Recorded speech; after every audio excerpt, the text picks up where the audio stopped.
Olá, meus amigos, seja bem-vindo ao meu canal. Eu sou o professor Pedro Ana Júnior e hoje a gente vai estar falando da questão da subvenção para investimento, que foi modificada pela Lei 14.789 de 2023, né, que modificou a sua tributação e, especificamente, vou estar falando como está a discussão judicial referente ao crédito devido do ICMS, né? Como anda isso? Alguns contribuintes estão questionando essa matéria e como está isso no perante o Poder Judiciário, tá? Então, se você ainda não é inscrito no canal, se inscreve, compartilha esse vídeo e ativa as notificações, que é importante para poder ajudar no desenvolvimento do canal. Então, hoje a gente vai estar falando da questão do crédito devido do ICMS, especificamente o que afeta isso com a criação da Lei 14.789 de 2023, que mudou a tributação da subvenção para investimento. Alguns contribuintes estão questionando, né, essa legislação, especificamente em relação ao crédito presumido, querendo manter o tratamento tributário anterior de não tributação, e eu vou estar falando hoje como é que está isso e perante o Poder Judiciário e quais são os fundamentos que o pessoal está utilizando para a discussão. Então, antes, para a gente poder introduzir o tema, vamos fazer uma pequena revisão, apesar que já falei isso em outros vídeos aqui no canal, como era a sistemática de tributação da subvenção para investimento antes e depois da Lei 14.789 de 2023. Então, pela Lei 12.973 de 2014, que regulamentava a tributação da subvenção para investimentos, a receita da subvenção para investimento, que era reconhecida pelo contribuinte, tendo em vista ter essa subvenção, ela era uma receita, se fosse contabilizada como receita essa que afetava a demonstração de resultado e não era uma receita tributável, então ela poderia ser excluída da base de cálculo do imposto de renda e da contribuição social sobre o lucro, no caso para o tributante pelo lucro real, e não incidia o PIS/COFINS. E a questão desse PIS/COFINS, existe até a discussão, né, se isso ou não é uma receita nova, ou é uma recuperação de custo. Para muitos seria uma recuperação de custo, que seria o entendimento que eu partilho também, portanto, independente de mudança ou não da legislação, isso não seria tributado, porque isso não se representaria ingresso de receita nova. E tem até disposição expressa na legislação que vedaria sua tributação. E para esse valor não ser tributável, o que o contribuinte tinha que fazer? Isso transitava no resultado, como receita, afetava o lucro, e depois ele, por força do artigo 195A da Lei das SAs, teria que destinar isso para uma reserva de incentivos fiscais. E essa reserva ela não poderia ser distribuída, não poderia ser capitalizada, né? Então, ela tem condições para que essa reserva seja mantida e você manter o benefício fiscal. E tem que manter ela pelo menos pelo prazo de 5 anos. Vem a Lei 14.789 de 2003, o que ela alterou? Ela revogou o artigo 30 da Lei 12.973 de 2014, que permitia essa não tributação dessa receita pelo imposto de renda, contribuição social, PIS/COFINS, e passa a tratar essa receita como uma receita tributável. Então, a receita de subvenção passa a ser uma receita tributável pelo imposto de renda, pela contribuição social sobre o lucro, pelo PIS e pela COFINS, e para poder compensar essa tributação, ele dá em contrapartida a possibilidade do contribuinte sobre essa receita constituir um crédito fiscal, aplicando a alíquota de 25%. A gente vai verificar que a Lei 14.789, ela impõe algumas condições, né? E para você poder considerar como receita, tem que estar vinculado às receitas de depreciação e parte do investimento, né? Então, isso faz com que você tenha um crédito menor em relação ao que você tinha pelo regime anterior. A legislação, a 719, não impõe regras para você se beneficiar disso, ou seja, não precisa manter isso com mais altos incentivos fiscais, basta você tributar a receita e, por via de consequência, teria o crédito fiscal, né? E esse crédito você pode utilizar para compensar o tributo ou, se você não tem valores para compensar, pedir a restituição do valor junto à Receita Federal do Brasil. E ele também põe uma condição que é você fazer a habilitação desse crédito junto à Receita Federal do Brasil. Então, essa, de uma maneira resumida, é o comparativo do que era a tributação antes e depois da Lei 14.789 de 2023. E do ponto de vista contábil, mudou alguma coisa? No caso da receita, não. Você continua tendo que observar o CPC 07. Então, a receita para a subvenção, se for contabilizada, ela é uma receita no resultado. E, por força do artigo 195A, ela tem que ser destinada, poderá ser destinada para uma reserva de incentivo fiscal. Devo ressaltar que o 14789 não coloca mais essa condição. Então, se o contribuinte não quiser fazê-lo, não precisa, mas se o CPC 07 determina que você faça, então, do ponto de vista contábil, teria que fazer. E qual que é a novidade, né? Você tem o ativo que é criado sobre o crédito fiscal, aquele ativo de 25%. Então, esse ativo passa a ser, esse crédito passa a ser um ativo da sociedade, então você vai contabilizar no ativo da sociedade, cuja contrapartida vai ser uma receita no resultado ou uma redutora de custo, tá? E essa receita não é tributada para o imposto de renda, para a contribuição para a ativação do lucro, né? Essa receita passa, desse crédito não é tributado pelo imposto de renda, para a contribuição para a ativação do lucro e pelo PIS e pelo COFINS, porque não representa ingresso de receita nova. O que você vai tributar é a receita da subvenção. Sobre o crédito fiscal, você não tributa essa receita. Aí temos a questão, né, que muitos ficam em dúvida.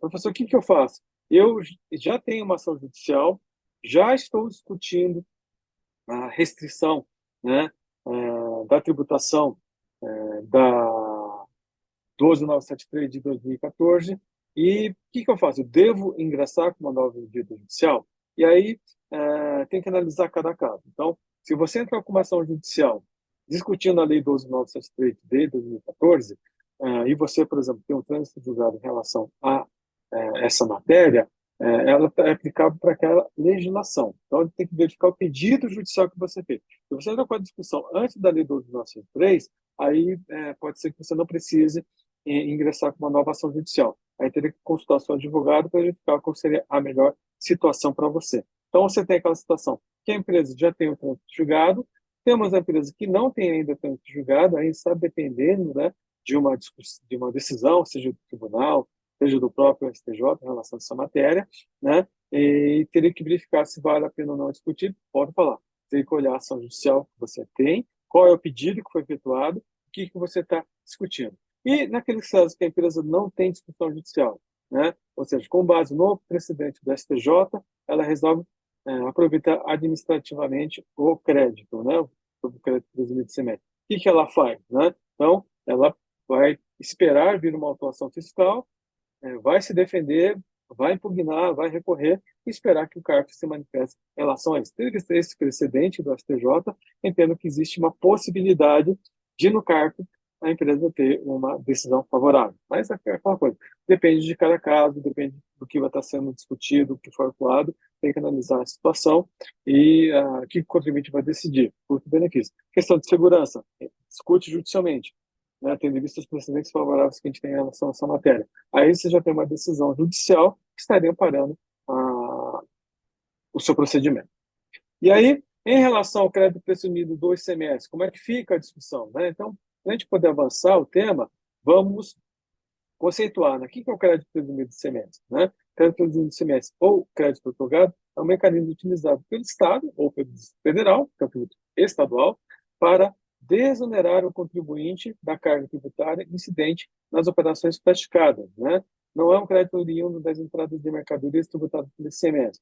Você estabelecendo é apenas uma presunção de crédito de ICMS sobre os valores tributados com base nas operações efetuadas pelo contribuinte. Então, o Estado te dá esse crédito. Então, vamos imaginar, você comprou uma mercadoria de outro estado, dentro do próprio estado. Aí, essa mercadoria, por exemplo, tem um ICMS menor, né? Tem um ICMS, uma alíquota menor, ou não tem um ICMS pleno de 18%, 17%. E aí, o que o Estado faz para poder atrair investidor, para atrair empresas para o seu Estado? Ele dá um crédito presumido, te dá um valor adicional para você utilizar, você tem que contabilizar isso como ativo da sociedade, porque está sendo concedido para você, cuja contrapartida vai ser uma receita no resultado. Tá? Então, essa receita seria uma subvenção para o investimento, e essa subvenção de investimento seria beneficiada pela questão da sua não tributação, por força do entendimento do STJ, que a gente vai verificar um pouquinho mais para frente em relação à fundamentação judicial em relação ao tema. Tá? Então, do ponto de vista contábil, o crédito presumido é uma receita essa que teria esse benefício fiscal da não tributação. Né? E os demais incentivos fiscais, como é que fica? Já falei sobre isso. Vai ter que analisar um por um, questão de isenção, questão de base de cálculo, diferimento, né? Aí teria que ficar a questão, se eu contabilizo ou não esse valor, né? Então, na maioria dos casos, você não contabiliza, não tem um contabilizador, você não tem um fato gerador de tributo, você não tem, né, o passivo decorrente desse tributo, e por via de consequência, você não tem ativo. Você tem, na verdade, uma hipótese de não tributação, né, de isenção, de redução de base de cálculo, né, de não incidência e até de crédito, diferimento. Então, nesses casos, né, não teria como contabilizar essa receita para você se beneficiar da não tributação por força da questão de ser uma subvenção para investimento. E aí, como é que o judiciário se posicionou em relação à discussão do crédito presumido de ICMS? Então, em relação ao crédito presumido de ICMS, nós temos como precedente principal o RESP 1517-492 do STJ, que decidiu, né, que o crédito presumido de ICMS não acompanha a base de cálculo do imposto de renda de contribuição social sobre o lucro. A decisão do STJ se baseia, sobretudo, na impossibilidade da União retirar por via oblíqua ou incentivo fiscal que o Estado-membro exercício de competência tributária otorgou. O Estado-membro, ao conceder incentivo fiscal relativo ao tributo, sua competência externa sempre para na autonomia. Por outro lado, a União, ao buscar tributar o benefício fiscal concedido pelo Estado-membro, passa a intervir na autonomia estatal e, claro, invasão da competência tributária, acarretando afronta ao princípio do pacto federativo, né? Então, em resumo, o que o STJ entendeu em relação ao crédito do ICMS, né? O Estado, a União, no caso, não poderia interferir, querer tributar algo que o Estado deu, né? No caso, esse crédito presumido. Porque, ao fazer isso, estaria invadindo a competência e violaria o pacto federativo. E, por força disso, né, o STJ entendeu e essa receita não é tributada para imposto de renda e para a contribuição social sobre o lucro. É como se fosse uma espécie de imunidade tributária. Aí veio outra decisão do STJ importante, que é o S 19410, que analisou os outros incentivos fiscais, que determinou que para que os demais incentivos fiscais, como isenção, de cálculo, diferimento, pudesse não ser tributado, esse valor teria que ter mantido em reserva, destinado para reserva. E deixou bem claro que é importante colocar. E em relação ao crédito presumido de ICMS, já há um precedente no caso RES 1517-492, que fala que para crédito do ICMS você ter um entendimento totalmente diferenciado. Isso é uma espécie de unidade tributária que viola o pacto federativo. Então, o que é importante a gente destacar no RES 1517? Ele reforça a decisão do RES 1517-492. E aí, o que as empresas começaram a fazer? Por questão de segurança, vou discutir essa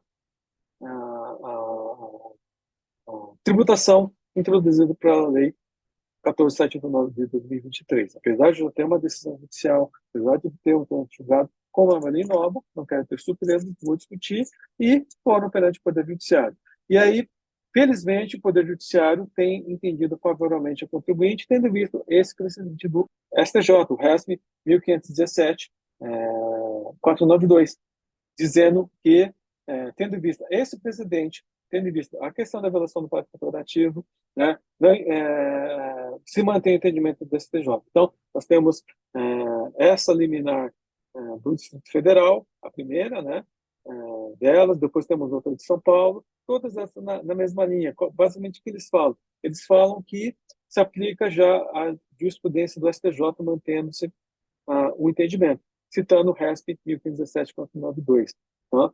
E isso é importante para quem está querendo, pensando em discutir, querendo levar essa situação para o judiciário, e já existe precedência favorável. E agora, no dia 21 de fevereiro de 2024, nós tivemos a confirmação dessa tese, através de uma sentença concedida pela Justiça Federal do Rio de Janeiro, né, o juiz federal da Sexta Vara, entendeu favoravelmente ao contribuinte, mantendo essa jurisprudência consolidada do STJ.